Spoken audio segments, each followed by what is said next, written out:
ہو گئے۔ سورہ ملک آپ نے سماعت فرمائی۔ سورہ ملک کی فضائل بے شمار ہیں۔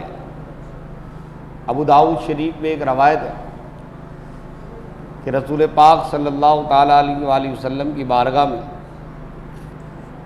ایک صحابی حاضر خدمت ہوئے اور عرض کی، یا رسول اللہ صلی اللہ علیہ وسلم، بڑا عجیب و غریب معاملہ ہے کہ میں نے خیمہ لگانا تھا، تو خیمہ لگانے کے لیے وہ کیل ٹھونکتے ہیں، قلہ جو ہوتا ہے، وہ زمین میں اسے ٹھونکنے لگا تو جس جگہ میں ٹھونک رہا تھا نا، اسی جگہ زمین کے اندر سے مجھے قرآن مجید پڑھنے والے کی آواز آئی تو میں بڑا چونک گیا۔ پھر میں نے کیلا ٹھونکنا بند کر دیا اور کان لگا کے جب توجہ سے سنا تو زیر زمین کوئی تلاوت کر رہا تھا سورہ ملک کی۔ یہ بات سمجھ میں نہیں آئی تو رسول پاک صلی اللہ تعالیٰ علیہ وآلہ وسلم نے ارشاد فرمایا، بے شک جو روزانہ سورہ ملک کی تلاوت کرتا ہے، اللہ تبارک و تعالیٰ اسے یہ فضیلت عطا فرماتا ہے کہ جب اسے قبر میں رکھ دیا جاتا ہے تو وہ اپنی قبر میں بھی تلاوت کلام مجید کرتا ہے۔ تو سورہ ملک پڑھنے کی عادت بنائیں اور روزانہ رات کو سورہ ملک کی تلاوت کیا کریں کہ سورہ ملک کی تلاوت کرنے والا عذاب قبر سے محفوظ رہتا ہے۔ آج کی نشست میں ہم نے سورہ جن کی تلاوت سنی۔ جنات کا سورہ رحمان کی تفسیر میں ہی میں نے تذکرہ کیا کہ اللہ تبارک و تعالیٰ نے سورہ رحمان میں بھی جنات کو بار بار مخاطب کیا، فَبِأَيِّ آلَاءِ رَبِّكُمَا تُكَذِّبَانِ۔ انسانوں سے پہلے روئے زمین پر جنات رہتے تھے، اور جب حضرت انسان آ گئے تو اس کے بعد جنات کو وہ حیثیت نہیں رہی۔ جنات آج بھی موجود ہیں۔ جنات ہر جگہ ہوتے ہیں، مسجد میں بھی ہوتے ہیں، گھروں میں بھی ہوتے ہیں، اچھے بھی ہوتے ہیں، برے بھی ہوتے ہیں، ہمارے ساتھ بھی رہتے ہیں۔ نبی علیہ الصلوۃ والسلام نے اپنی امت کو تربیت کی اور تعلیم دیتے ہوئے فرمایا کہ جب تم کھانا کھاؤ یا پانی پیو تو کھانے اور پانی سے پہلے بسم اللہ الرحمن الرحیم ضرور پڑھا کرو۔ ایک مرتبہ نبی علیہ الصلوۃ والسلام دسترخوان میں تشریف فرما ہیں، کھانا تناول فرما رہے ہیں، تو ایک اور صحابی آئے اور وہ کھانا تناول فرمانے لگے۔ کچھ دیر بعد نبی علیہ الصلوۃ والسلام نے تبسم فرمایا تو صحابہ اکرام نے پوچھا، یا رسول اللہ، یہ تبسم آپ نے فرمایا؟ تو آقا کریم نے ارشاد فرمایا، اصل میں بات یہ ہے کہ تمہارا یہ ساتھی جب آیا تو جلد بازی میں یہ بسم اللہ پڑھنا بھول گیا، تو اس کے ساتھ شیطان بھی کھانے میں شریک ہو گیا۔ اب میں دیکھ رہا تھا کہ کھانے میں شیطان شریک ہے، یکایک اس کو یاد آیا تو اتنے کا بسم اللہ اولہ و آخرہ، بس یہ جملہ کہنا تھا کہ جو کچھ شیطان نے کھایا تھا اتنے کہہ کر کے باہر نکال دیا۔ مجھے اس بات پہ تبسم ہوا۔ تو کھانے میں شیطان شریک ہو جاتا ہے، یہی وجہ ہے کہ ہم کھانا جب کھاتے ہیں تو ہمارے کھانے میں شیطان ہمارے ساتھ شریک ہوتا ہے۔ کپڑا جب ہم پہنتے ہیں بغیر بسم اللہ کے تو شیطان بھی شریک ہوتا ہے، کپڑا اتارتے ہیں بغیر بسم اللہ پڑھے تو شیطان شریک ہوتا ہے۔ زوجہ کے پاس جب جاتے ہیں بغیر بسم اللہ پڑھے تو شیطان شریک ہوتا ہے، اور اسی کی وجہ سے 99.9% مس کیریج جو ہوتے ہیں وہ اس کی بنیاد جنات کے خلل کی وجہ ہوتی ہے۔ آج کل تو ظاہر جدید سائنس ہے اور تقریباً لوگوں کا سائنس کے اوپر بڑا یقین ہے۔ قرآن مجید کی آیات آپ پڑھ کے لوگوں کو سنائیں، حدیث سنائیں، وہ لوگ عقیدت سے یوں سن تو لیتے ہیں، عقیدت میں سن لیتے ہیں، یقین نہیں کرتے۔ نبی علیہ الصلوۃ والسلام نے سانپ کے کانٹے کے اوپر صحابہ کو سکھایا کہ 7 مرتبہ سورہ فاتحہ پڑھ کے دم کرو، سانپ کے کانٹے کا اثر ختم ہو جائے گا۔ تو کسی کو اگر کوئی تکلیف ہوتی ہے اور دم وم کر دیں تو وہ بیچارہ عقیدت میں دم کروا لیتا ہے، لیکن جاتا وہ ہسپتال ضرور ہے۔ وہاں جب تک وہ 3 لاکھ روپے 4 لاکھ روپے ڈاکٹروں کو نہیں دے دیتا قرض لے کر کے، وہ جب تک وہاں دے نہیں دیتا اس وقت تک اس کو سکون نہیں ملتا۔ اسی طرح بعض لوگوں کے ساتھ جناتی معاملات ہوتے ہیں، ان کی اولاد نہیں ہو رہی، یا جب کبھی بھی حمل ٹھہرتا ہے حمل ضائع ہو جاتا ہے، مس کیریج ہو جاتا ہے، ڈی این سی کرانی پڑتی ہے، یہ اس قسم کے جو معاملات ہوتے ہیں اس میں 99% میرا جو آبزرویشن ہے وہ یہ ہے کہ جناتی خلل ہوتا ہے، جناتی معاملات ہوتے ہیں۔ اور آج کل کی جو نئی جنریشن ہے، نوپید نوجوان نسل جو ہے، برا نہیں مانگیے گا، جو بات حقیقت ہے کہ ہماری نوجوان نسل تو ویسے ہی دین سے بیزار ہے، انہیں کھانے کے لیے لڈو مل جاتا ہے، انہیں یاد ہی نہیں ہوتا کہ یہ لڈو کھانا کیسے، الٹے سیدھے طریقے سے وہ لڈو کھا رہے ہوتے ہیں، پھر یا تو پیٹ میں درد ہوتا ہے یا دانت میں درد ہوتا ہے، پھر کبھی اس ڈاکٹر کے پاس کبھی اس ڈاکٹر کے پاس، اور یوں اپنی زندگی بھی برباد کرتے ہیں اور اپنی آنے والی اولاد کی زندگی بھی برباد کرتے ہیں۔ بعض اوقات آپ یہ بات طے شدہ ہے، بچہ جب بھی پیدا ہوتا ہے اسے پیلیا ضرور ہوتا ہے، دنیا میں کوئی ایسا بچہ پیدا نہیں ہوا جس سے پیلیا نہ ہوتا ہو، ہر بچے کو پیلیا ہو جاتا ہے۔ آج کل آپ دیکھیں بچہ پیدا ہوا، پہنچے میں اسپتال میں، پیلیے کا علاج کرانے گئے ہیں، پیلیا کا وہ علاج ہے، پیلیا ڈاکٹروں کے مطلب کی بیماری نہیں ہے، وہ جانتے ہی نہیں پیلیا ہوتی کیا چیز ہے۔ آپ ڈاکٹر سے کہیں میری ناپ اتر گئی ہے، وہ بولے گا پاگل ہو، ناپ کوئی بیماری ہے؟ لیکن جب آپ کسی عامل کے پاس جائیں گے نا، وہ ناپ ایسے منٹ میں چڑھا دے گا۔ پیلیا آپ جھڑوائیں 2 سے 3 دن میں پیلیا جھڑ جائے گا۔ اسی طرح جنات، یہ سورہ جن اللہ تعالیٰ نے نازل فرمائی، اس کا مقصد ہی یہ ہے کہ جنات ایک مخلوق ہے، ایک حقیقت ہے، اور جنات کا کام کیا؟ اب سنیں، ترجمہ سن لیں تھوڑا سا، قرآن مجید کا ترجمہ سن لیں۔ قل، اے محبوب صلی اللہ علیہ وسلم آپ فرمائیے، یہ قرآن کریم کا 5واں قل ہے۔ 4 قل تو آپ کو سب کو پتہ ہے نا، آج آپ کو یاد رکھیے یہ 5واں قل ہے۔ تو قرآن میں کتنے قل ہیں؟ 5 قل ہیں۔ قرآن میں کتنے قل ہیں؟ 5 قل ہیں۔ خلفائے راشدین کتنے؟ 5 میں خلیفہ راشد امام حسن علیہ السلام، ٹھیک ہے نا؟ 5 میں خلیفہ راشد امام حسن علیہ السلام، علیہ السلام کہنے میں بھی کوئی حرج نہیں ہے۔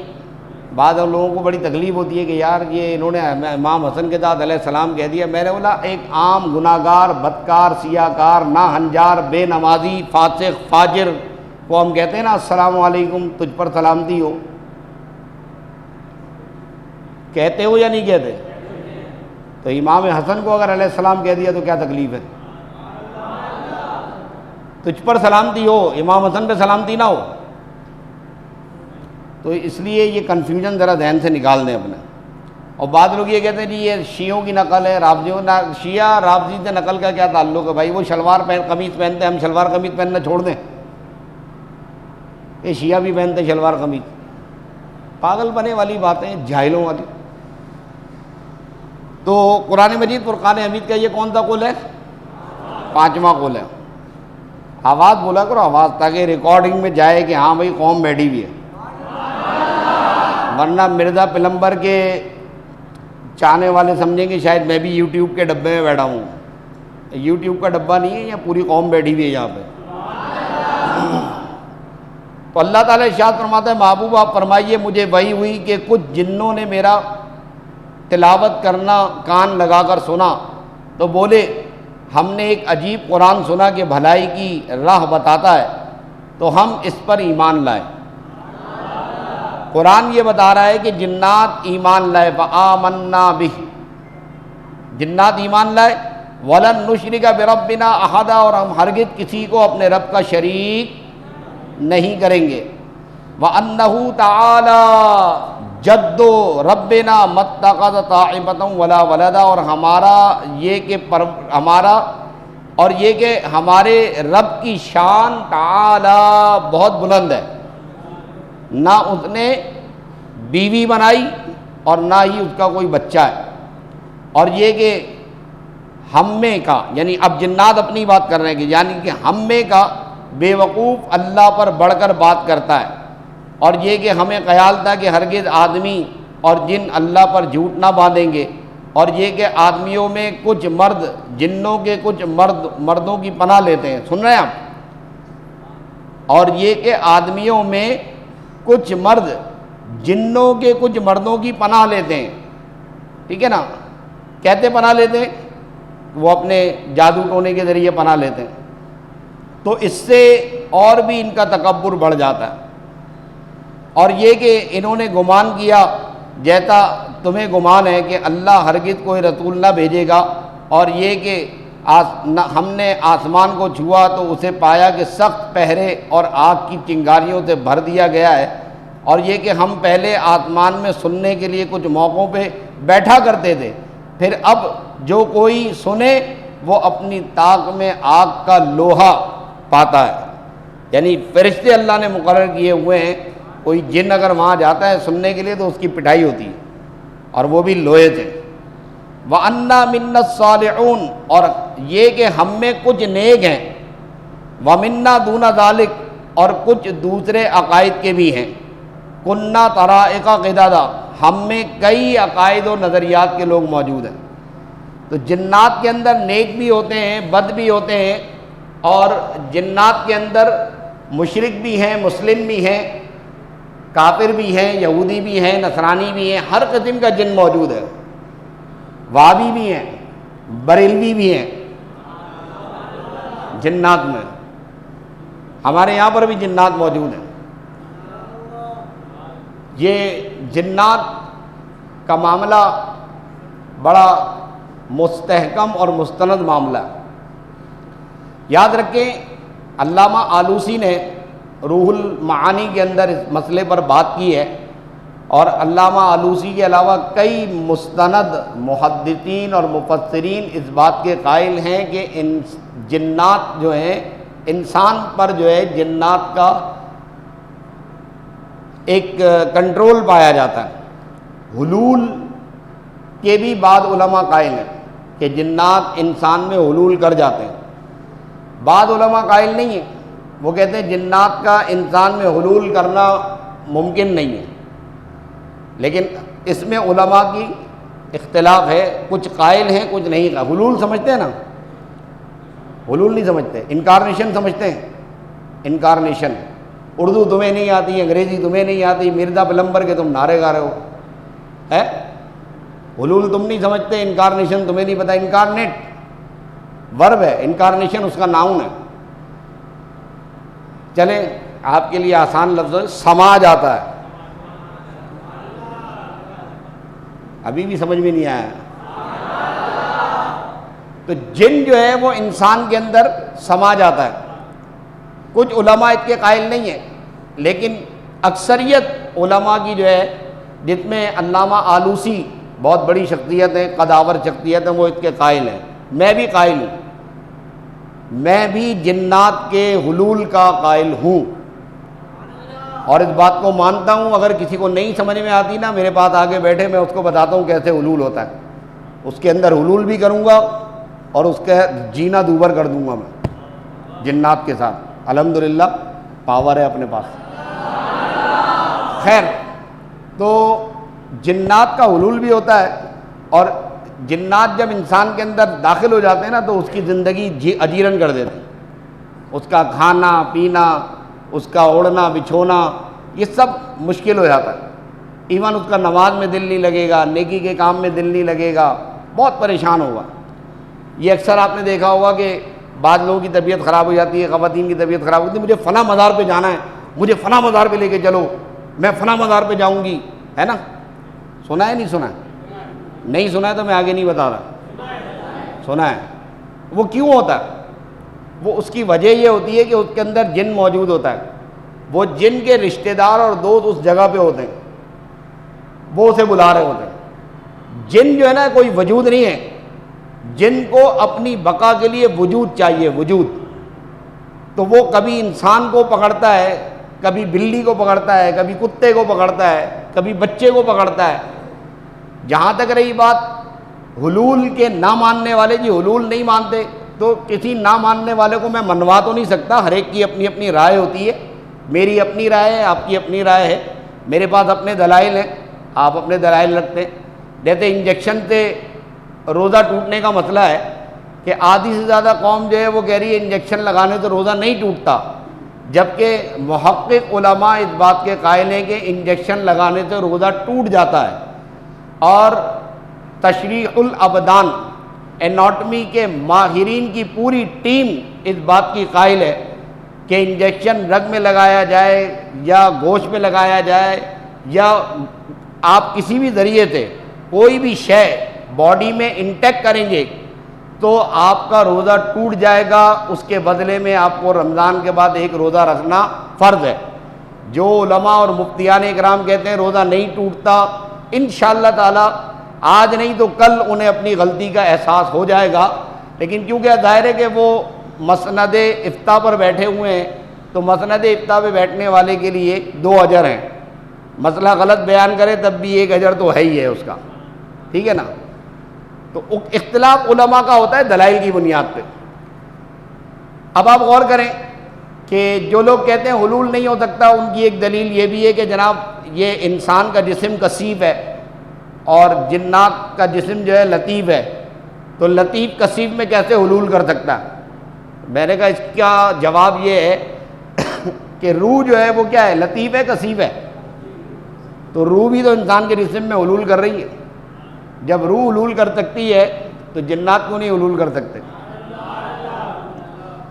خیر بہرحال جنات کا انسانی جسم کے اوپر قبضہ ہو جاتا ہے، اس کے لیے کچھ طریقہ کار ہوتے ہیں۔ ایک تو کالا علم آپ نے سنا ہے، وہ کالا علم ایک الگ چیز ہے، میں اس طرف جانا نہیں چاہتا۔ الحمدللہ ہمارے پاس قرآن مجید موجود ہے، بس فرق صرف یہ ہے کہ قرآن مجید کے وظائف جو ہمیں بیان کیے گئے ہیں وہ ہمارے مرشد ہیں، حضور مفتی تاج الشریعہ مفتی اختر رضا خان صاحب علیہ الرحمہ سے مجھے بیعت بھی ہے، مجھے خلافت بھی ہے۔ تو حضور تاج الشریعہ رحمہم اللہ علیہ کے بے شمار ایسے وظائف ہیں کہ جن کو پڑھنے سے یا کرنے سے جنات سے واسطہ چھوڑا جا سکتا ہے۔ اسی طریقے سے بہت ساری، اب یہاں یہ جملہ بھی میں بتانا ضروری سمجھتا ہوں کہ بعض لوگ کتاب پڑھ کے نہیں، فلاں کتاب پڑھ کے ہم وظیفہ پڑھ رہے ہیں، یہ وظیفہ پڑھ رہے ہیں، وہ وظیفہ پڑھ رہے ہیں۔ یاد رکھیں اگر جنات کا اثر ہے تو آپ کوئی بھی کتاب پڑھ لیں، کوئی بھی وظیفہ پڑھ لیں، سر نیچے پیر اوپر کر کے پڑھ لیں، گارنٹی بتا رہا ہوں، گارنٹی، دعویٰ نہیں کر رہا، گارنٹی ہے جنات آپ کا پیچھا نہیں چھوڑیں گے۔ جنات سے پیچھا چھڑانے کے لیے ایک ایکسپیرینڈ اینڈ اسکلڈ عامل کی ضرورت ہے کہ جو ایکسپیرینڈ ہو، اسکلڈ ہو، آسان بات نہیں ہے۔ بعض لوگ کہتے ہیں ہم تو 5 وقتہ نمازی ہیں، ہم تو نماز پڑھتے ہیں، ہم نے تو سنتوں پہ عمل کرتے ہیں، ہم تو تلاوت کلام مجید کرتے ہیں، ہمیں جنات نے پکڑ لیا۔ میں نے کہا تمہاری حیثیت کیا ہے؟ صحابہ اکرام کو پکڑ لیتے تھے۔ حضرت ابو دجانہ رضی اللہ تعالیٰ عنہ کا واقعہ تو بہت ہی مشہور ہے کہ ایک دن حضور کی بارگاہ میں حضرت ابو دجانہ حاضر خدمت ہوئے، عرض کی یا رسول اللہ صلی اللہ علیہ وسلم بڑا عجیب و غریب معاملہ ہے۔ کہا کیا ہے؟ عرض کی یا رسول اللہ میں رات کو جب گھر جاتا ہوں بستر پہ لیٹتا ہوں تو چکی جلنا شروع ہو جاتی ہے۔ اب اندھیرے میں کچھ نظر تو آتا نہیں، چراغ روشن کر کے جا کے دیکھتا ہوں تو چکی چلنا بند ہو جاتی ہے، کوئی ہوتا بھی نہیں۔ پھر جا کے چارپائی پہ لیٹتا ہوں، پھر چکی چلنا شروع ہو جاتی ہے، کہیں سے کھٹ کھٹ کی آواز آتی ہے، کوئی گزر رہا ہے، کوئی آ رہا ہے۔ تو آپ صلی اللہ علیہ وسلم نے فرمایا، ایک کاغذ اور قلم منگوایا، ایک آپ نے نامہ مبارک لکھا اور فرمایا یہ لے جا کر کے اپنے تکیے کے نیچے رکھ دینا۔ حضرت ابو دجانہ کہتے ہیں میں نے لیا اور لے جا کر کے اپنے تکیے کے نیچے رکھ کے لیٹ گیا۔ ابھی تھوڑی دیر گزری تھی نا کہ کسی کے چیخنے کی آواز آئی، آئے میں جل گیا، آئے میں جل گیا، آئے میں جل گیا، یہ تمہارے تکیے کے نیچے، اس کو نکالو، اس کو نکالو۔ تو جب میں نے چیخنے کی زیادہ آواز سنی نا، میں نے کہا خدا کی عزت کی قسم جس نے محمد صلی اللہ علیہ وسلم کو حق کے ساتھ نبی بنا کے بھیجا ہے،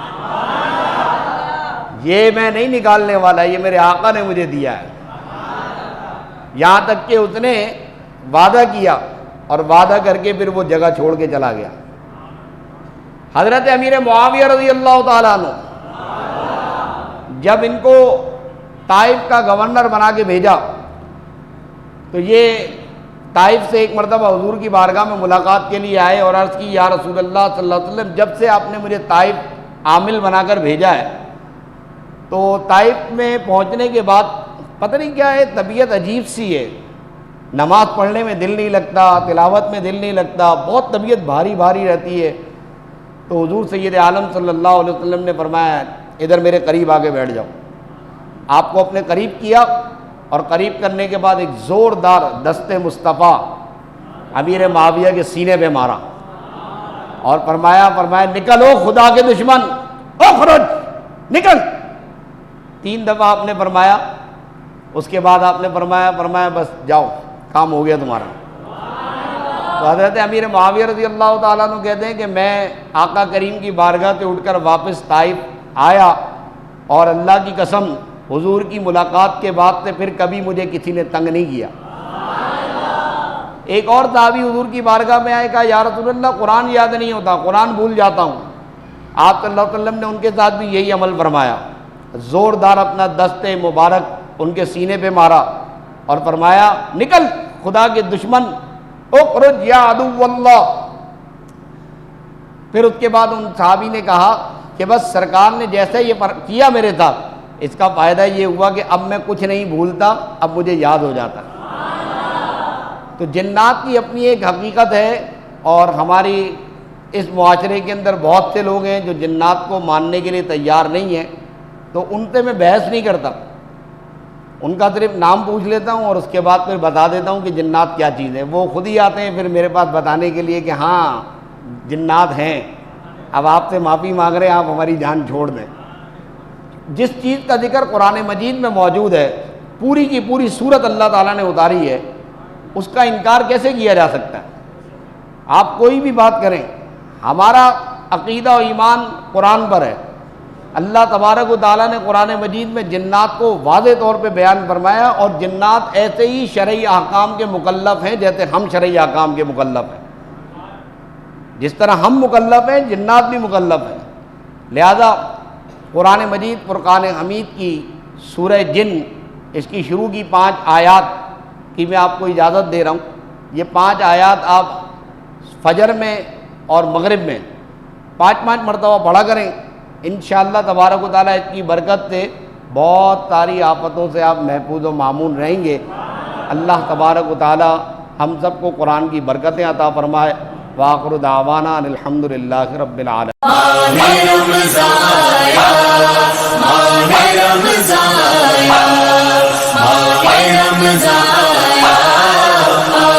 رمضان